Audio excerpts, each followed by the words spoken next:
I see a lot of issues with people having hamstring problems because of what they're doing as their foot is toeing off the ground. Hey, what's up guys? So today we're going to be talking about the hamstring. This is a really commonly pulled muscle, probably the most commonly pulled muscle, and I have a lot of people that are always reaching out to me trying to ask about their form and their technique and what's happening within their running that is causing the hamstring issue. And first thing that's going to cause it is going to be overuse, not having enough hydration, not properly warming up. You know, that's a very basic thing that will cause it, and it's very important if you're going to be running or doing any type of athletic exercises that you have a proper warm up, that you drink enough water. And really, when you have water, you want to stay away from highly acidic water. You want to make sure that you have a good pH balance within your blood, because that's going to make it so you're way more likely to get a hamstring issue or even just a muscle issue in general. So with that being said, we'll hop into what I think is the most common reason why you end up having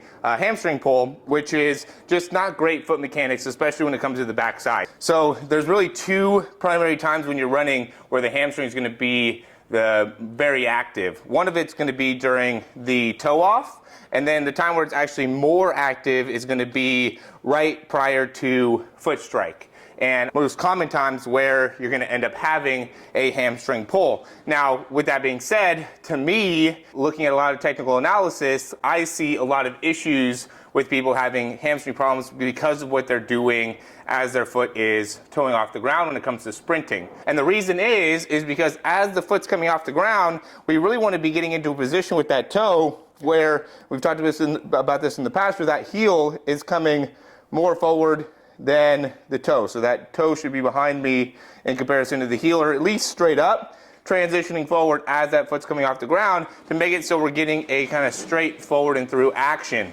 When we see hamstring issues, what we see is that foot gets stuck going back behind here, and that just creates just like an excessive amount of action that needs to be created within the hamstring muscle. So what you have to be able to understand is what's most important when it comes to sprinting is how we're striking the ground. Okay? And so if you get too caught up in trying to push off, or even if your mechanics are more set up with trying to emphasize the push off and getting stuck back behind, you're way more likely to pull a hamstring. That's what we see with like the John Ross. He does such a great job of getting great height and great extension within the hip, and it's really super rare in how well he's able to do that. But at the end of it, he also pulled his hamstring. So being able to understand what causes that is really important to be able to make it so you can stay healthy. Now, the other part of it, I'm going to switch legs, is going to be the deceleration. I want to be able to talk about that as well. So when we see the hamstring pull in deceleration, typically it's when I'm trying to slow down, right? Because as I'm running, I'm trying to speed up. What will happen is, as my foot strikes the ground, I'm going to get more of a pull and make it so my foot's able to land right underneath me. Okay, this is going to make it so I have a healthy amount of extension within the hamstring. Now, when your foot strikes the ground, we're in a very large amount of flexion of the hip, so my hamstring is technically in stretch here. And now, as I'm decelerating, I'm going to start bending the hamstring, which actually is a concentric action or a shortening action of the hamstring. So as I'm going here and I'm pulling this foot back underneath, I am in flexion and I am starting to create a concentric action within the hamstring, but I'm also limiting the amount of length happening here because I'm pulling the foot back underneath. Now, in comparison to when I land and I'm trying to decelerate, typically I'm out in front, right? I'm starting to activate the hamstring because of the pull back behind, and then I also bend the knee, which again puts a lot of pressure on, or what is a primary action of the hamstring. So the combination of those three things make me much more likely to potentially pull that hamstring. So the natural response is, how do I prevent that? How do I make it so that doesn't happen, right?